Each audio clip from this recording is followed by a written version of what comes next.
Dragi prieteni, bine v-am regăsit la Drink Insider. Astăzi vom studia o veche poveste de dragoste între brânză și vin. Am invitat-o pe Alina Iancu ca să mă ajute să descoper povestea asta. Alina este pasionată de vin de 10 ani, pasionată de brânzeturi de vreo 2 ani.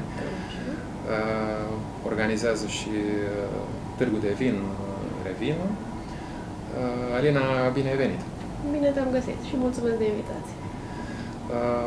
O să dezbatem astăzi un subiect utilitarist, aș îndrăzni să spun, și anume cum se pot clasifica brânzeturile. Care sunt criteriile, după părerea ta, după care clasificăm brânzeturile? Vedem atât de multe brânzeturi în jur, cum le clasificăm? Păi, începem în primul rând cu tipul de lapte, de vacă, de oaie, de capră, de bivoliță, mixt între ele și mai nou au apărut și cele vegane din laptele din diferiți sâmburi sau vegetale. Apoi, în funcție de consistența pastei, moi, semitari, tari, în funcție de grăsime, grase, semigrase, slabe, de tipul de crustă pe care acestea le au, crustă înflorită sau crusta spălată în perioada maturării,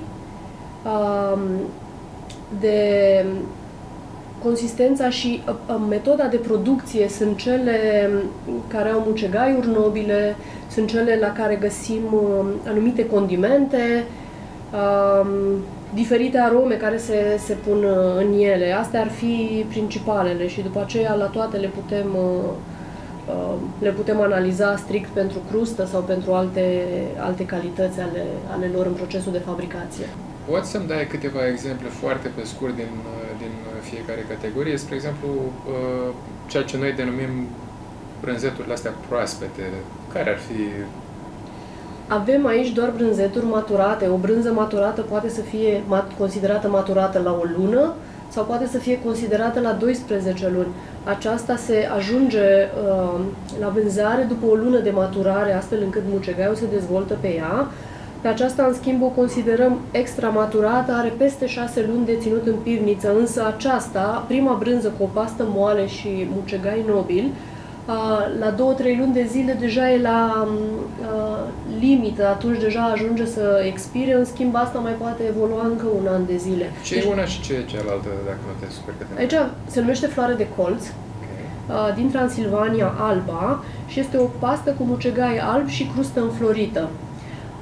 A treia brânză este o rețetă, prima este făcută după rețeta Brie, a doua este o rețetă cumva din Elveția, dar este o rețetă specială zonei și a producătorului, se numește techeroi, lapte de vacă, toate sunt din lapte pasteurizat, lapte de vacă și are peste 6 luni de maturare. Se vede iar din consistența pastei că este o brânză maturată și destul de tare, pentru că se sfărâmă cât de cât față de una care staie mai ușor. Ok, deci vorbim de cel puțin ce ai tu aici pe platourile astea, sunt brânzeturi românești. Brânzeturi românești, maturate, din 3 tipuri de lapte, vacă, capră, oaie. Dacă ar fi să intrăm puțin în teritoriul brânzeturilor internaționale, poți să ne dai câteva exemple din categoriile pe care le-ai enunțat, brânzeturi pe care cred că toată lumea le știe, dar hai să le punem puțin în sertare. Păi, avem brânzeturile cu pastă moale și crustă înflorită. Avem brânzeturi maturate în grotă, spre exemplu, și este bucuria mea să spun că avem și o astfel de brânză maturată în grota de la Țaga, la noi în țară. Are o pastă moale, dar are un mucegai care nu este la fel de vizibil ca celelalte. Scuză-mă că te întrerup. Care e șmecheria cu maturarea în grotă? De ce neapărat într-o grotă? De ce nu... În acea grotă se dezvoltă un mucegai, cum se dezvoltă mucegaiurile în anumite grote, nu știu, cele care tip Roquefort sau Roquefortul care se maturează în grote. Noi avem o astfel de grotă și acest mucegai îl face special. E toată șmecheria. Exact, și cumva o face specială și are identitatea ei din grota de la Țaga. Acest mucegai nu se regăsește în alte grote și atunci practic vorbim de o brânză românească maturată în grotă, cum putem să vorbim de Roquefort sau de alte brânzeturi maturate în pivnițe, în grote. Acum denumirile pot fi diferite în niște zone sub pământ cu o anumită umiditate, temperatură, pentru că umiditatea, temperatura și curenții sau teroarul de acolo le influențează pe toate în parte. Avem brânzeturile cu mucegaiuri care se dezvoltă în interior, avem și în loc să întărească pasta un moaie, avem brânzeturi care își întăresc crusta în exterior și schimbă culoarea și în interior sunt moi, avem brânzeturi care sunt tari în totalitate, avem aceste specialități de capră pe care sunt specialități franțuzești, aceste rulouri care pot fi simple, cu diferite ingrediente, condimente în interior sau care dezvoltă mucegai la suprafață. Vorbim de o multitudine de brânzeturi, vorbim de cele cu pastă opărită, tip cașcaval, cu pastă opărită este și mozzarella. Știți că brânza se introduce într-o apă, într-o saramură caldă și asta este o brânză, brânzeturile topite, iar deja intrăm în alte categorii. Și din categoria brânzeturilor tari, care sunt cele mai reprezentative? Păi putem să vorbim de Comté, putem să vorbim de parmezan, pe astea pe care le știm pecorino, vorbim de cele internaționale, iar la noi putem să vorbim de două ce avem aici, techeroi și horezu. Aceasta este făcută, iar vorbim de manchego, o brânză maturată din Spania, dintr-o zonă a Spaniei, care este destul de cunoscută și una dintre cele tari. Brânzeturi cu pastă moale sunt și cele cu mucegai albastru, pe care le găsim poate în Franța, nu știu, și gorgonzola, și ele sunt considerate cu mucegai albastru, dar cumva o pastă moale care se staie foarte ușor. Le regăsim și în Anglia. Să știi că un producător foarte mare, o țară producătoare, mergem în Statele Unite și acolo găsim zone unde sunt producători foarte mari de brânzeturi. Apropo, care ar fi, din punctul tău de vedere, un top al țărilor producătoare de brânză în momentul ăsta? Franța, Italia, Elveția, și prin sortimente și prin diversitate. Germania, nu neapărat prin diversitate, dar în Statele Unite sunt câteva state mari producătoare de brânzeturi. Chiar putem să mergem și pe alte continente. Din Europa, când au apărut primele brânzeturi la noi, de la a aduce animalele până la producție, Statele Unite au fost primele care au acaparat și au produs în cantități foarte mari. Și România cum stă în topul ăsta? E o întrebare delicată. Da, e delicată pentru că pe brânzeturile clasice pe care noi le știm și cele proaspete, tip telemea, poate stăm foarte bine și avem un consum, pentru că orice român consumă clasica telemea. Pe specialități avem, să zicem, o problemă pentru că de-abia de 3, 4, 5 ani au început să apară aceste specialități internaționale și ușor, ușor să se facă cunoscute. Trebuie să știm că o rețetă, din momentul în care este decisă până la o a definitiva, durează aproape 2 ani. Trebuie să faci probele cu tipul de lapte din prima parte a anului, vară, toamnă, până, spre exemplu, la oaie și la capră nu mai este producție, să le dai perioadele de maturare, 3 luni, 6 luni, în funcție de sortimentul pe care vrei să-l faci și undeva la 2 ani ajungi să finalizezi o rețetă. Ei bine, noi în România avem destul de puțini producători care fac brânzeturi mai speciale, mai sofisticate, le putem numi așa, mai speciale, mai sofisticate, deși în alte țări astfel de brânzeturi sunt absolut normale, se folosesc și se servesc în orice moment al zilei. Deci, altfel spus, piața de brânzeturi specialități, cum le-ai denumit tu, e încă într-o fază incipientă. Însă au apărut mulți producători, inclusiv artizani, care încurajează. Au început ei să studieze fie afară, fie la noi și au început să facă astfel de sortimente. Pe de altă parte, trebuie să ne gândim că aceste brânzeturi, specialități, să le numim așa, sunt produse în cantități mici. Nu ne putem obișnui să le găsim neapărat la supermarket. Le putem lua din băcănii sau le putem lua din zona respectivă. Un producător foarte mic poate să dea în 2, 3, 5 orașe și la el să vândă. E imposibil să apară pe unde le găsesc în București. Ori le găsești într-un loc, ori e posibil să... Nu e marfă de supermarket, prin definiție. Exact. Am înțeles. Bun, acum, uite, am să-ți propun un prim exercițiu de asociere a brânzeturilor cu vinul și o să începem cu ceva mai puțin obișnuit, și anume cu un vin spumant. Și vreau să-ți propun, eu am să-ți povestesc cum e vinul și tu ai să-mi spui, după părerea ta, cu ce anume se potrivește el.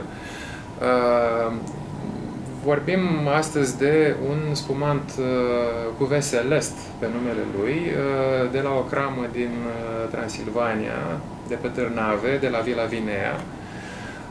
E un cupaj de Chardonnay, Pinot Noir și Riesling de Rhin și maturat 3 ani de zile în sticlă, produs prin metoda tradițională, tot prin refermentare în sticlă.